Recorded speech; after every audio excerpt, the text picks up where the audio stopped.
e'tibor beryapsizlar, juda ko'p bolalarda tili kechikayapti. Avvalgiga nisbatan juda kechikayapti. Nimaga? Muloqot kamligi bir taraf bo'lsin, bu ham inglizcha, ham ruscha, hali Nastiyaga o'xshagan bir chexiyalik bor, u chiqib qolar, bu chiqib qolar. Turli xil tillarda kontent, video tomosha qilavergandan keyin miyasida уже nima deydi? Majlis boshlangan. Men kimman? Ha? Men masalan Bekbalola degan film bor. Baraka topsin. Juda katta jamoa ishladi, Alisher Sadlar boshchiligida. Men o'sha boshlanganda biz endi yillar oldin Temurbek do'stimiz juda ko'pchilik bu yerda muhokama qilganmiz bu narsalarni. Rustam akam baraka topsin, juda katta loyihalar qilyapti ayni yoshlarni o'qish masalasida. O'shanaqa o'zbek kontentlarini o'zimiz qo'llab-quvvatlab iste'mol qilmas ekanmiz. Birovlarga qo'yib beradiganimiz tamom bo'ladi. Cocomelon kim biladi, qo'lga ko'tarsin. Jojo'ni kim biladi, qo'lga ko'tarsin. E'tibor berganmiz, men sinchiklab ko'rganman ular. O'sha multfilmlarda bolachalarni deyarli hammasini naskisi, paypog'i kamalak rang. Elga bitar bayroq ketadi shu yerda. O'sha yerdan o'ng ostiga bir burchaklarga o'sha bayroq o'sha ranglarni singdirib borishadiki, tinmasdan turib. Ya'ni u masalan haligi quyoshda yomg'irdagi kamalakka bo'lmasa biror rasm chizishdagi bu boshqa masala. Lekin ayni mayda-mayda elementlari bilan bir jinsiy nikoh deymizmi, yoki ateizm deymizmi, yo boshqa izmlarni holatdan singdirib boshlashyaptiki, bu alfa avlod umuman boshqacha avlod bo'lib chiqadi. Agar biz hushyor bo'lmasak. O'shaning uchun George Orwell bilan Huxley degan futurolog deymiz, siyosatchi deymiz, boshqa ham Orwell'da Molxona degan asarini 1984 mashhur bo'lgan, ancha yillar zapret bo'lgan, hozir endi hamma o'qiyapti. Bestselda zapret bo'lgan. O'shalarda dunyo uchun taxminan qarashlari bo'lganda, Orwell aytgan bir donasi aytaman, Orwell aytgan, men kelajakda odamlardan haqiqatni va axborotni qisib haqiqatni yashirishlardan qo'rqaman deb aytgan. Huxley juda go'zal gap aytgan. Aytadiki, men kelajakda odamlarni shu qadar axborotga ko'mib tashlashadi-yu, nima to'g'ri, nima noto'g'riligini topolmasligidan qo'rqaman degan. Qaysi zamonda yashayapmiz? Ikkinchisi yashayapmiz. Hozir shu qadar ma'lumotlarga biz ko'milib ketdikki, odamlar nima to'g'ri, nima noto'g'ri ajrata olmayapti. Payg'ambarimiz alayhisolamning duolari bor. Abu Zar G'oforiy hazratlari o'rgatgan. O'shanda ojizlik va dangasalik panoh so'raymanda joyi bor. Ojizlik va dangasalik. Yaqinda shu ojizlik nima, dangasalik nima so'zlarni ta'rifini o'qib qoldim. Va o'shanaga bu duoni shu qadar zo'r tushundim, qisman o'zim salohiyatimdan kechib. Ojizlik nima? Dangasalik nima? Ojizlik, sen bir ishni qilishni juda ham xohlaysan, ishtiyoqing bor, lekin imkon yo'qligiga aytiladi. Sharoit yo'qligiga aytiladi ojizlik. Dangasalik nima desa, bir ish qilishga hamma sharoit imkon bor, lekin seni ichingda xohish yo'qligiga aytiladi. Ishtiyoq yo'qligiga aytiladi. Imom Buxoriy Hazrat bobomiz 4 dona hadis eshitish uchun tuyadadir, otdadir, eshakdadir, piyodadir bilmayman. 100 kilometr, 200 kilometrlab yo'lni bosib, u tog'ning o'rtasida bir olim zot qolgan shuni eshitib qaytib kelganda, masalan, bir bet narsani yozishlik uchun, 2 bet narsani yozishlik uchun. Shu meni bolalarim o'qisa kerak deb turib, 600 mingdan ichidan shu 7 mingdan ziyod hadis to'plab, butun umrini mana shunga tikib qo'yib, tashlab ketdi. Ya'ni u kishida sharoit to'xtatib qoldimi desa, yo'q, to'xtata olmadi. Juda ko'p masalada ojiz bo'lganlar. Ya'ni sharoit va imkon o'rniroq ojiz, lekin ishtiyoq o'ta kuchligidan hech narsa to'xtata olmadi. Tarixga kirib, tarixni kerak bo'lsa ijod qilib ketdi. Endi uyda Sahih Buxoriy bo'lganini qo'lga kiritamiz. Imom Buxoriy bobomiz Sahih Buxoriyning kitobini deyarli hamma uyda bo'lsa kerak. Hadis degan kitob bo'lsa bo'ldi. Oxir marta qachon ochgansiz? O'ylab ko'ring, bu ritorik savol. Oxir marta qachon ochdingiz? Yaxshi o'ylang. Shu bobom butun umrini tikib qo'ydi, menga issiq sovuq demay yurib, shular to'plab ketdi deb turib bir marta. Umringizni hech bo'lmasa bir marta bo'lsa ham xos tilovat qilib, hojismoga bormasdan turib uyingizdan. Mana shu kitob ko'zga tushganda eslab, shu odamni ruxsat bo'lsin deb turib, haqiqiy duo qo'yganmiz. Bu ritorik savol hammasi. O'ylashimiz uchun, o'ylanishimiz uchun. Biz agar Imom Buxoriy hazrat orqasidan rosa ko'p non yeyapmizu, rosa nomini sotib ancha ish qilib yuboryapmizu. Imom Buxoriy hazratlariga agar 100 ming qo'yadigan bo'lsa, yerga qarab qoladigan avlodmiz. Siz bilmadimmi, men shunaqaman. Statistika, telefon. 170 grammlik temir. O'tgan yili statistika dunyo bo'yicha bir kunda ochimini qarab, ochib biror narsaga kirib, har sutka davomida ochib kirishingiz 144 marta bo'lgan. 2023-yil statistikasi. O'tgan yili qancha bo'lgan? 205 dan. 205 marta qaraysiz. Birov nima yozdim ekan? 205 marta ochasiz blokdan. 205 marta tashkil qilasiz shu narsaga. Bir olim odam aytganda, keyin tushundimmi?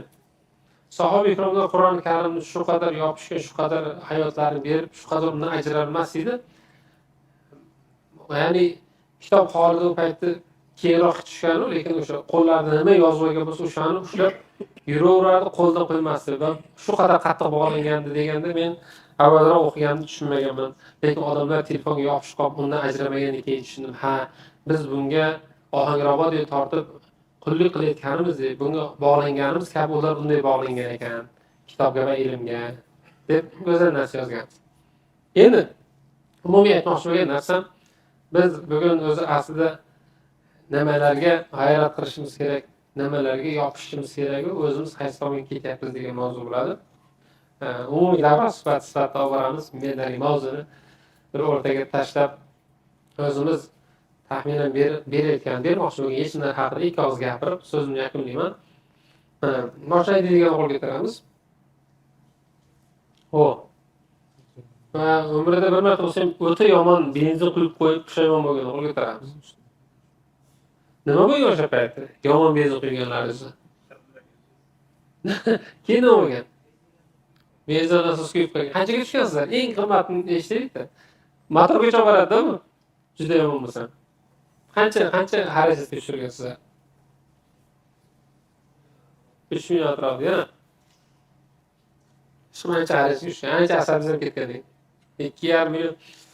Ya'ni yomon benzin quyilganda bitta temir reaksiya beryapti-da, olib qarasak. Agar yomon narsa yeganda og'izdan kirsa, ongidan kirsa, quloqdan kirsa, mana organizm reaksiya bermaydi o'ylaymiz. Bir ulug' zot aytgan ekan, namozda xushuni topolmasliging, diqqatingni jamlolmasliging, xotirangni suyayotgani bu yaqin o'tmishda qaysidir johil, zolim yoki g'ofil odam bilan qilgan suhbating ta'siridir deb aytgan ekan. Boyaz Mustafa rahmatullohi bir kuni katta davrada o'tirganlarida shogirdlar bilan ilm majlisi, zikr majlisi qilarkanlar, parishon xotiriga kelib diqqatini jamlolmay juda noqulay bo'laverdi. Keyin qarabdi-da, oramizda begonalar bormi desa, shogirdlar hamma bir-biriga qarab, yo'q ustoz. Hassalar turadigan joyga kimdir borsin, begona odamni hassasi qo'shilib qo'yingga o'xshaydi. Borsalar dedi, bir g'ofil odamni, juda bir yomon odamni hassasi kelib qo'ygan ekan dedi. O'shani olib chiqarib yuborishdi, keyin diqqati jamlanib, hushi keldi dedi. Ya'ni sen yomon odamni gap so'zi ta'sir qiladi, o'zi ta'sir qiladi, hatto uni elementlari, narsalarga ta'sir qiladi dedi. Bunga bir xillar jamroqqa ishonavermaydi. Tarixda misollar juda ko'p. Yoqub alayhissalom ko'zlari ojiz bo'lib qolganlarida o'g'illari Yusuf alayhissalomni ko'ylaklarini olib kelishadi akalar. Kirib kelish bilan Yusufda hidi kelyapti deb aytadi. Qarang otani sezganini. Uni olib kelgan aka birga o'sgan. Aka sezgani yo'q. Muhabbat bo'lish kerak ekan, ta'sir bo'lish uchun. Yusufda hidi kelyapti. Olib keladilar, ko'ziga shuni suradi. Shuncha vaqtdan beri ko'rmagan ko'zlar ochilib ketib ko'ra boshlaydi. Ya'ni yaxshi odamlarni o'zi ta'sir qiladi desin. U elementi kiyimigacha ta'sir qiladi. O'shaning uchun biz o'sha yosh urug'larimiz yoki dadalarimiz, ayollarimizni kiyimlarini tabarruk qilib turib, shularga o'xshab yuraylik deb kiyishimizni bir jumraqib uchun hozirgi yangi din turgan vaqt hammani shirk va kufrda ayblayotgan odamlar ayblagancha yomon narsa yo'q ekan. Ya'ni u tabarruk degan narsa bizning qadriyatimizda o'z bor narsa ekan. Ravshan aka, qancha yetamiz? Ketib qoldi. Nariga Ravshan aka bor. ya'ni masalan bir ko'p bolasi bor odam ko'rib qolsa eskishinlaringiz yo'qmi deydi odamlar kiyib yursak deydi hazili lekin o'sha narsa bilmayman korrelyatsiyani tahlilga tashlasa ehtimol chiqar nimadir o'sha orasidan xulosa qilsang ko'pdan deydi xullas kalom gapimizga qaytamiz o'sha yomon odamlar gaplari orqali so'zlari orqali shuncha ta'sir qilayotganda yaxshilik nahot ta'sir bo'lmasin. Alloh rahmatiga olsin, Tohir Malik bobomizni Tiringni avayla degan kichkina kitob chiqqan. O'qiganlar bormi oramizda? Qo'l ko'tarsin, Tiringni avayla. Odamning mulkidan keyin chiqdi. Shunda bir ajoyib narsa keladi. Bir odam yaqin do'sti juda qattiq kasal bo'lib qoldi, ko'rishga bordi deydi, yotibdi. U g'ir kommunist ekan, bu endi dindor odam ekan. Xohlasang bir hikoyat o'qib damir qo'yaman. Ajabmas shu shov bo'lib yordam bersa desam, men qarab sen shu tekshirishda arabcha narsani gapirib uftib qo'yganing nima ta'sir qiladi menga deydi. Ne qarab o'zi itligingni bilardi. Shuncha yil yashab sen iflosing bilardi cho'chqa. Baribir odam bo'lmaydi. Rosa yomon bo'lib ketdi deydi. Xonu qizarib, bo'zarib, davlasi ko'tarib ketdi. Turib uraman desa, yoqasi olaman desa, yotibdi deydi. Hech narsa qila olmaydi. Rosa yomonladi deydi. Xumordan chiqib yomonladi. Keyin oxirida aytdiki, qara deydi. Odamzod ishlatadigan eng yomon so'zlar senga shuncha ta'sir qilib, davenang o'ynab, qizartirib, mazang qochirib qo'ydi. Xudoy taoloni ikki oyat kalomi ta'sir qilmaydi o'ylaysanmi? deb aytgan ekan. Ya'ni so'zda haqiqatda ta'sir bor. So'zda haqiqatda ta'sir bor. Bu yerda ana shu so'zni aytadiganlar ziyoli qatlamlar yig'ilgan. Biz so'zimiz boshida aytdikki, boyagi yangi mavzu ochganimda bitta benzinni ichganda, bitta temir reaksiya bildirganda biz bolamizni og'zidan nima kirib chiqyapti? Ongiga nima kirib chiqyapti? Boshqalar hozir 5 kilo nasha bilan kirib o'tib qoladigan bo'lsa, taqqa ushlab, hamma yoqqa blur qo'ymasdan reklama qilishib, o'shani ushladik deb turib, rosa qattiq olib borib qamab boshlating. Ko'rsatmasdan chegarachilarimiz zo'r ishlayapti. Lekin undan ham yomonroq bo'lgan bir fahsh bo'lsin, bir yomon narsa bo'lsin, buzuqlik bo'lsin, g'oyaviy haligi chegaralarimizni o'tib ketayotganda biz xotirjam uxlayotganimiz o'zi juda katta mas'uliyatsizlik bo'ladi. Juda katta mas'uliyatsizlik. Ya'ni boshqalar shu yomonlik tarafda shuncha g'ayrat qilib birlashayotganda biz o'zi aslida tez ko'rishib turishimiz kerak. Faqatgina to'y yoki janoza emas. Bir janozada ancha yillardan beri ko'rmagan tanishlarini bir odam ko'rganda aytgan ekan. Sizlarni ko'p sog'indik. Yillar o'tib keldilaringiz. Sizlarni diydorlaringizga to'yishimiz uchun kimdir o'tish kerak ekan deb aytgan ekan. O'shaning uchun avvalgi zotlar bir kunda 5-6 marta ko'rishib, bir-birini holidan juda yaxshi xabardor bo'lishgan. Siz azizlar, mana shu millatni yoshlari o'laroq o'zimizda keyin qoladigan kelajagimiz o'laroq ko'p ko'rishga boshlaymiz. Bizning yoshlarimizga hozir inson 3 ta komponentdan tashkil topgan jism, aql, ruh. Jismiga hujum har tarafdan boshlangan, aqliga hujum har tarafdan boshlangan, ruhoniyatiga hujum har tarafdan boshlangan. Ya'ni jismiga bo'ladigan hujumlarda oddiy misol biz oxirgi 100 yilda reklamalar ta'sirida, boshqa narsalar ta'sirida o'ta iste'molchi avlodga aylanib qoldi, odamlarga aylanib qoldi. Dunyo yaralibdiki, odamlar bu qadar ko'p narsa yemagan. Avvalgi odamlar shu bir kunda 2 mahal ovqat yeyishlikka odat qilishgan, topolmasa bir mahal yeb qo'yavergan. Biz hozir 5 mahalga chiqib bo'ldi shu narsa. Mayda-mayda juda ko'p narsa yeb qo'yapmiz-da. Va bu kam harakatlik va gormonal buzilish evaziga qorin chiqishi va semizlikka olib kelyapti. Maktabda o'qiganingizda yo 2 ta yo 3 ta bola bo'lardi. Do'moqni buni hamma tanirdik. Hozir har bitta sinfda bor. Har bitta sinfda bor. To'g'ri do'moqni bolachalar. Ya'ni katta bo'lib turib qorin qo'ygan, katta bo'lgandan keyin ves qilgan yo uylangandan keyin sal semirgan odam tushunsa bo'ladi. Bu yosh bolalikdan bunaqa gormonal buzilish hali bu genga taalluqli emas. Genda ta'siri 25% bo'ladi bolaga. Qolgan 75% tashqi muhit ta'siri, muloqot ta'siri odamning o'zining turmush tarzidan kelib chiqadi. Biz lager tashkil qildik, uni 3 yil oldin. Men taomga yangi qo'lim qilib boshqa tashkil qilmayman dedim. Sabab 3-sinf qizlar elektron sigaret chaqib turgan ushlaganingizdan keyin yo bo'lmasa butun boshli mana shu alfa avlod, Z avlod faqat va faqat kola, fanta kiryashki, ya'ni ximikatu gmo narsalarga nukkasiga ketib qolgan bilganingizdan keyin hafsalangiz bir bo'lib qolar ekan. Tushunasizmi? ya'ni shu qadar biz bexabarmizki, juda ziyoli, juda ko'pchiligimiz taniydigan odamni qizi elektron sigaret chekadi. Hayronlar qolib ketasiz. Dadasiga aytolmadim men. Hijolat bo'lganda. Ya'ni juda hijolatli u qizi chakargan deyish. Juda yomon narsa. Ya'ni eng qizig'i bitta uyda yashab u bexabar. U bexabar. Bizni media olamiga kirib kelishimizga Temurбек akam barga topib juda katta sababchi bo'lgan, xizmat qilgan, haligi sal bo'lsa ham foydali narsalarni ulashaylik degan mazmunda bu media olamiga qadam qo'ygan bo'ldik. Buni qanchalik oldiga uddalyapmiz, uni Xudo biladi. Lekin inshaalloh gumonim yaxshi. Biz imkon qadar yaxshilikni ta'rif qilish yo'lida xizmat qilib kelyapmiz. Biz mana shu ikki avloddan shu qadar g'ofil qoldikki, ertaga Xudo rahmati javobimiz juda qattiq bo'ladi. So'rovimiz juda qattiq bo'ladi degan men tashvishim bor. Bu yerda xizmatini juda chiroyli ado qilayotganlar bor.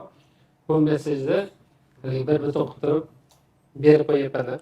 Xullas, biz ko'rdikki, jismga juda katta hujum boshlangan.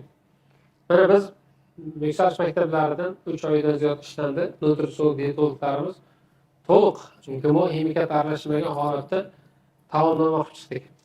Retsept. Ya'ni faqat tabiiy narsalar, organik narsalarga. Endi eng qizig'i, shu 1 oydan ziyod vaqt ketdi, olim ketyaptiki, bolalarni o'rganish qiyin bo'lyapti.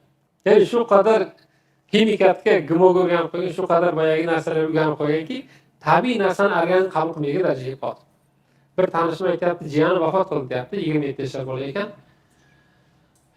Nimadan vafot qildi desa, jigar qurib ketgan. Va buyragi jigar, bilmayman, chiqarib bo'lgan, xullas qilib. Nimaga, sabab nima desa, 2 yildan beri suv ichmaydi ekan. Faqat Red Bullni o'shanaqa bir haligi energetik ichimliklar bor, o'shanaqa ichib yurar ekan. Faqat oddiy suv ichmay qo'ygan, u tanani haqini bermagan, o'ldi 2 yildan beri shunaqa yashagan. Ya'ni biz tanasini himoya qilishimiz kerakki, tanani ozuqasi bu sog'lom turmush tarzi va halol pok narsalarni, tabiiy narsalarni yeyishdan bo'ladi. Ikkinchisi, ularni aqliga hujum ketyaptiki, hozir mana dopamin degan narsani ko'pchilik biladi.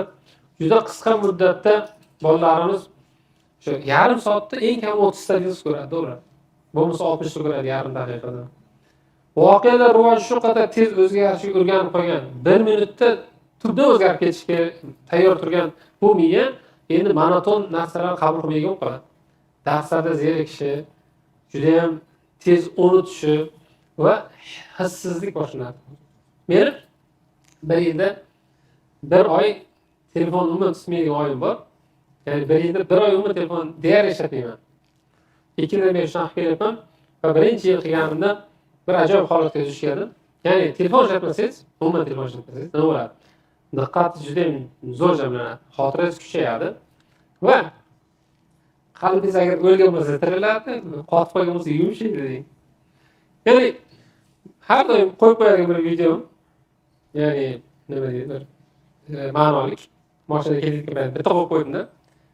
Ketyapman, bir narsa ne ketdi, qarasam yig'layapman deng. Ko'zimdan yosh oqyapti. O'zimga hayron bo'ldim. Buni necha marta ko'rganman, nimaga yig'layapman desam, qarasam telefon ishlatmayotgan ikkinchi haftasi edi. Ya'ni har daqiqasiga hozir bir foydali kontent ko'rib tursangiz, uni yo'q 1 minut o'zgarmasa yarim yog'ish, uni yo'q bitta kabatli xotirasini chiqardik, uni yo'q bir portlash, uni yo'q bunaqa voqealar bo'lishi shunday xursand bo'lib turgan odam birdan o'ylanib, birdan haligi yana xursand bo'lib, bir g'amga mana shunaqasi o'ynayversa deng. Yurak, qalb hayratlanishdan to'xtaydi. U uncha hayratlanmaydi. U his qilishdan to'xtaydi. Buni oddiy misol, siz issiq qaynoq suv ichib, orqasini marojin, yana qaynoq suv ichib, yana marojin yeydi. Tishni tamom qilasiz, oshqozon xudoga soldim koroj deydi. Ya'ni betartib bunaqa narsa. Mana kitob o'qiymiz ko'pchiligimiz. Kitoblarda bitta hissiyotga olib kelguncha bir 5 bet ketadi, badiiy bo'yoq. Men ko'p shuni yaxshi ko'raman, haligi quyosh botyapti, nima ko'zni xazon rezgiligi, nima edi? Haligi dalaning o'rtasida o'tlab turgan mol birdan boshini ko'tardi, ufqqa uzoq tikildi, keyin xo'rsinib qo'ydi, yana o'tlashda davom etaverdi deydi. Ya'ni u mana shunday olib kelisharding. Bir 2 minut kirasiz. Keyin o'sha plankada bir 5 minut ushlaydi. Keyin boshqa mavzuga o'tguncha bir 10-15 minut nechidir betlar o'tadi, keyin boshqa holatga bechora yozish ehtiyotli bo'lib o'tib qo'yadi. Hozir bu yerda siz ham bu Rossiyada o'qigan aytdingiz-ku. Bir o'ta bir muqaddasot narsani ko'rsatib turib, orqasidan algoritm juda yomon narsani ko'rsatadi. Kabatullohga borganda juda ko'pchilik o'zi aslida birinchi ko'rganda ko'ziga yig'i kelishi kerak. Haybatidan odam yuraklar titilib, erib ketishi kerak. Juda ko'pchilik hayratlanmayapti. Juda ko'pchilik shu haligi bu avvalgi rasmlarni ko'rgani uchun, bu tanish narsa bo'lgani uchun emas, qalbimiz qotib ketdi. Qalbimiz o'lib qoldi desak bo'ladi. Bunga o'sha telefonga mukassar ketganimiz sababchi. Men tavsiya qilaman, imkon qilsa bir haftada bir kun telefonsiz kun, bir yilda bir oy telefonsiz oy, bir oyda bir hafta telefonsiz hafta imkoni borlar qilib ko'rsin. Imkoni borlar qilib ko'rsin. Biznesmenlar yordamchilari yo bo'lmasa o'sha kontentni joylab boradigan odam bo'ladigan bo'lsa, hech bo'lmasa bir kun yashab ko'ring-da. Bir mazasini his qilganingizdan keyin rost talpinadigan bo'lib qolasiz. Endi qarang, aqliy hujumlar shu qadar bo'lyaptiki, bolalarimiz hissizligidan janozada kulib turadigan, to'yda nimagadir xo'mrayib turadigan bo'lib qoldi. Ya'ni qayerdaligini ham hatto anglamaydigan darajaga yetib qolishdi. Avvallari bir ajoyib gap bayt bor bo'lgan, moziy-yu mustaqbalingdan urmadan deydi. Moziy o'tmishing va kelajagingdan dam urma. Moziy-yu mustaqbalingdan urmadan dam bu damdir, dam bu damdir, dam bu dam deydi. Ya'ni oniy lahzada mana shu hayotda yashashlik haqida targ'ib bo'lgan. Masalan, hozir telefon yoki mana shu narsalar ta'sirida ko'pchilik kelguncha tadbirda o'ylab kelgan, tadbirda o'tiribdi-yu, xayoli mana shu yerda o'tiradi. Ya'ni biz virtual olamni real olamni shunaqasiga qorishtirib tashladik. Nima real, nima virtualda anglolmay qoldik. Yoshlar bizdan abgor holatda turibdi. Chunki ertaroq boshlangan o'zlari bu narsa. Va aqlni ozuqasi, kitob mutolaasi, yaxshi insonlar bilan suhbat qilishlik, yo bo'lmasa foydali narsalarni ko'rish shekli bo'ladi. Biz maktablarimizda qo'shimcha ro'yxatda maktablarimizda ko'pchilik xabar bor. Farzandlari, tanishlari, jiyanlari kimdir yaqin o'qiydiganlar bor, qo'l ko'tarsin. Ular yana ham yaqinroqlar, davlat qo'l ko'tarsin. Biz maktablarda o'qigan. Biz G'iyos akam Yusuf akamiz qadrdonimiz bilan birgalikda har bir bolani yoshiga nisbatan kitoblarni saralab olib, jahon adabiyot durdonalari va o'zbek adabiyot durdonalaridan eng yaxshilarini terib, bolalarga moslab har hafta bitta kitob o'qish ko'nikmasini 3 yildirki shakllantirib keldik. Bolalarimizga haftada bitta, yil davomida 50 kitob o'qish minimum qo'yiladi talab. Lekin Xudoga shukr, eng ko'p o'qiganlar taqdirlarimiz bor. Bir yilda 189 o'qigan kitob o'qigan bolalarimiz bor degan. 2 kunda bitirgan kitob degan. 100 tadan ko'p o'qiydigan. Bir kunda o'rtacha o'qishlar 70 betdan kam bo'lmagan, ba'zi bolalarniki 200 betdan ko'p bo'lgan holatga erishgan. Ya'ni mana shu Z avlod deb yoki Y, ya'ni alfa avlod deb men ularni nima deydi? Savodsizlikda boshqada ayblamaylik, lekin to'g'ri yo'nalish beradigan bo'lsak, juda ham. Bu yerda hozir oktyabr oyida, hozirgi oyda bu nechinchi haftadamiz hozir? 2-haftada 10-sinflarimiz Turkiy Guliston yoxud axloqda o'qishadi. 9-sinflarimiz virtual olam o'smirlari. 8-sinflarimiz umringizni o'g'irlaydigan illatlar. 7-sinflarimiz Ulug'bek yulduzlar saltanatdan. Sherlock Holmes ensiklopediya va hokazo mana shu kitoblar o'qishadi. Keyin bu kitoblar. Ya'ni bolalarimizni telefonni berib, kitobni bersangiz, kitobni tanlash holatiga olib kelsa bo'lar ekan. Ya'ni kitobda avval mazasini tushuntirib berishimiz kerak. Lekin nafsi tarbiyasiga yaxshi ko'rgan narsasini birdan tortib olsangiz, o'rniga bergan narsangizga rozi bo'lmaydi. Chunki unda tanani xotirasi, miyani, ruhni xotirasi borligi uchun bitta narsaga to'liq yopishadi. Ko'pchilik ota-onalar shu mukkasiga ketgan bolalar qo'ldan telefonni olib qo'yib, yashirib qo'yib, undan ko'ra buni qil deb turib, qattiq turishadi. O'shanday holatlardan biz juda ko'p o'tdik. Ota-onalarga aytgan gapimizki, yo'q, bola sizdan yashirib uxlagan paytingizni topib o'ynaydi. Yo borib jo'rasinikida o'ynaydi. Har yolg'onni shakllantirgan bo'lasiz xolos. Eng yaxshisi, bolam necha daqiqa telefon o'ynasang, o'shancha daqiqa kitob o'qing. Yoki qancha kitob o'qisang, o'shancha telefon o'ynashga ruxsat beraman deb ayting. Birinchi balans qilish kerak. Nafsi bilan sulh tuzsin. kitobda haqiqiy mazasini ko'rib olgandan keyin u telefondan o'zi xohlab voz kechadi. Boshiga mana shunaqa uni nafs xohlab turgan narsani mukofot o'laroq berasiz ekan. Yana rahmatli Oyatul Kursiyni yotasang 500 so'm beraman bolam. Fotihani yotasang uncha beraman bolam deb turib bizga ko'p pul bergan. Pul uchun yotaganmiz kichkinaligimizda. Lekin erim o'tib ketdi. Pul beradigan odam ham yo'q. Lekin erim bor paytda biz pul olishni to'xtaganmizki, bu narsa o'zim uchun kerak ekan deb turib. Ya'ni bolani holatiga bir tushib, uni rakursidan bir hayotga qarab ko'rishimiz kerak. Ular hozir bizga o'xshab chillak o'ynaydigan yo toshqorat o'ynaydigan yo eshigimizda avlod emas. Ko'cha futbolga tushsa ham qattiq tarzigan offlayn narsani to'liq unutib, faqat onlayn virtual olamga tushdi ular. O'shaning uchun aqliy himoya hammani uyida kutubxona bo'lishligi bo'layotgandan. Bir o'zimizga savol beraylik. Taxminan hamma hisoblasa 3000 dan 5000 dollargacha texnikasi bor uyda. Televizor, xalatinlik yuvish mashinasi, idish tovoqlar, odam boshqa telefon arzonlashtirasiz, televizorlaringiz hammasini qo'ysangiz 3000 dan 5000 dollargacha. Lekin kutubxonangiz qiymatini bir borib so'rash kerak. 5000 dollarlik kutubxonamiz bormi ekan? 3000 dollarlik kutubxonamiz bormi ekan?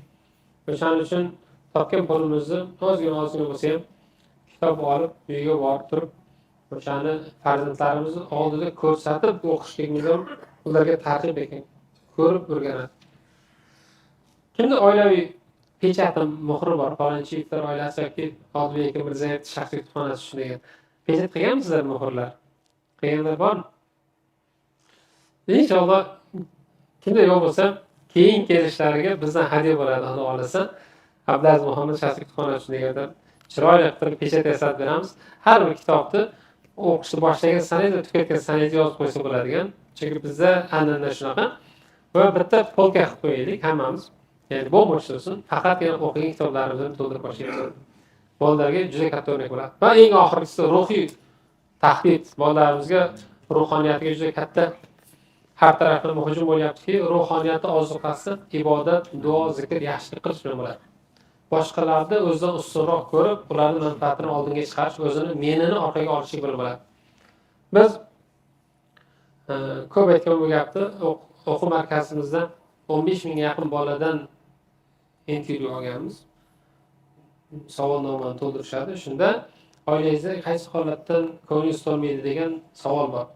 12 mingta bola, 80% bola bir xil javob bergan. Ya'ni ota-onam menga vaqt ajratmaydi, meni eshitmaydi degan. Hani eskini eplanchi esin ketadi degan gap bor. Ya'ni ota-onalar bor, o'zgartiramiz, qiyomat boshlanadi.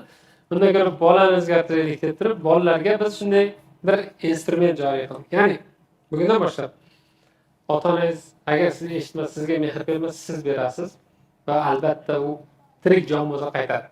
Ya'ni bolalarimiz o'quv markazimizda o'qitganlar bor, bolalarini bu yoqda o'qitayotganlar bor. Biladiki, birinchi kundan ota-onangizni har kuni ko'rishganda qo'llarini o'pib, ko'zingizga surib ko'rishasiz va quchoqlab, ko'zga qarab dadajon sizni yaxshi ko'raman, yaxshimisiz borsiz deb aytasiz har kuni. Va kun davomida 10 ta yaxshilik qilasiz.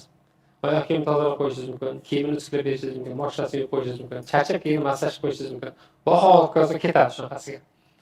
Va bu qanday ta'sir qildi desa, juda ham bolalarning o'qishi va tarbiyasiga o'ta katta ta'sir qildi. Ya'ni ota-onadan ham ayni mehrni ko'rgan bolalar endi ruhiy quvvati oshib, aql zakovati va hayotda intilishi ham aniq bir maqsad qo'yib uni orqasidan quvishi ham tezlashib ketdi.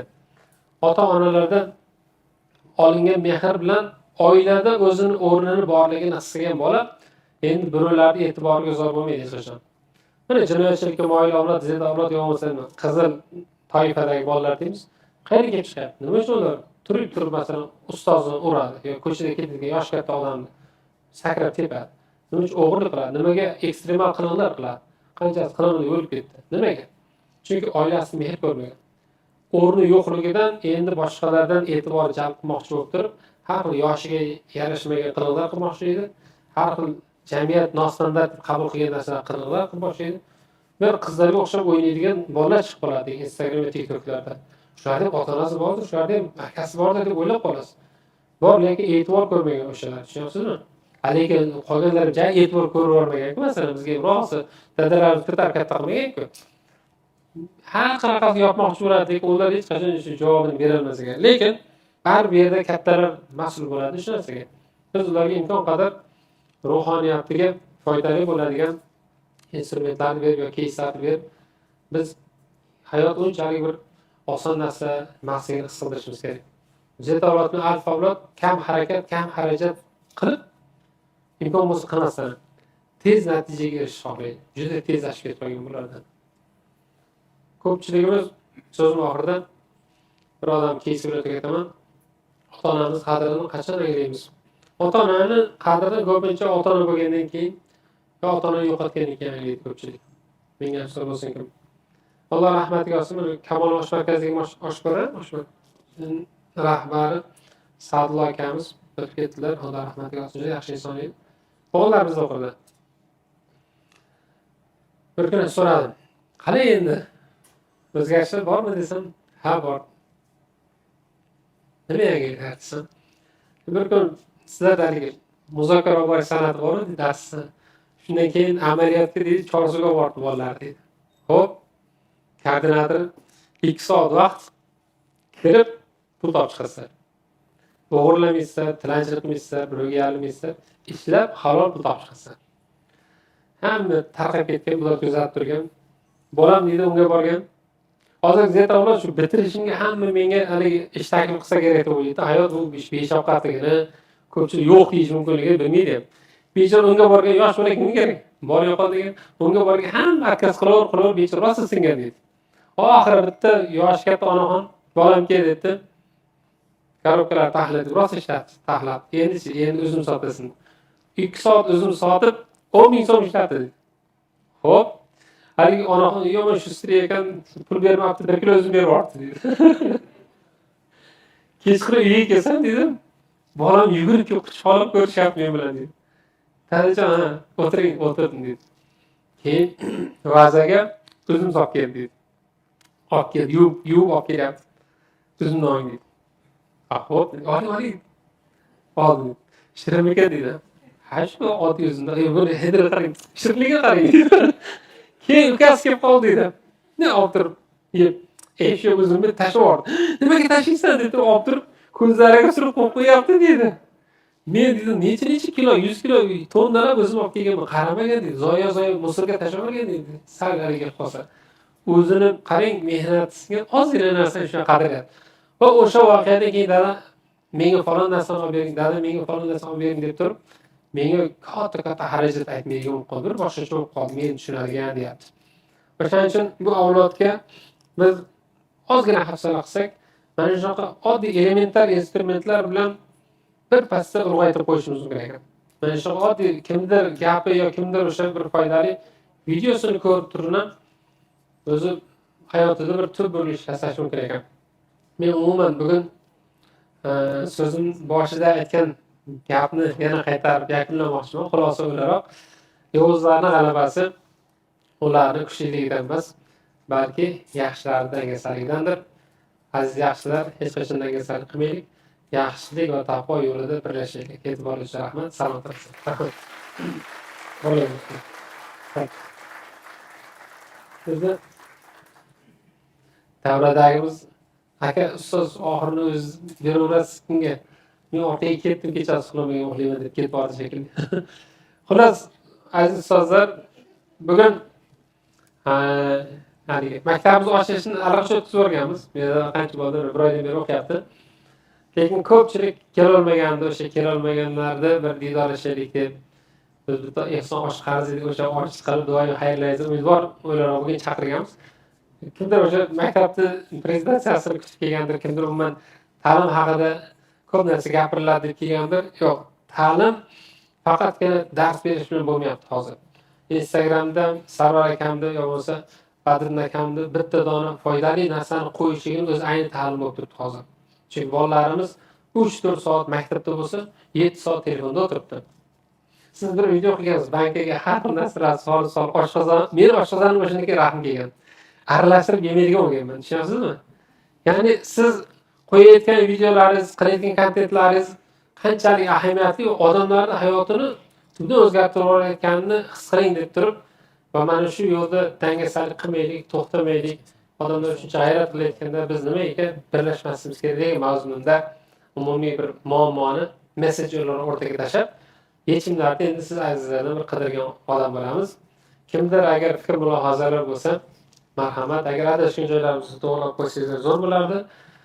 Agar kimdadir takliflar bo'lsa, bundan keyin ham inshaalloh kelayotgan oyda yana bir yig'ilamiz, Alloh nasib etsa. Ehtimol bu yerda, ehtimol boshqa bir joydadir. O'shanda oldinga qarab birlashib, boyagi Xudoyorxonlarni ustida mavzu ag'darilmasin, birlashib umumiy biror bir qilishimiz mumkin bo'lgan loyihalarni muhokamasi yo g'oyasi bo'lsa ham o'rtaga tashlasa biz bag'oyat to'g'risida bo'lardi. E'tibor berishingizga katta rahmat.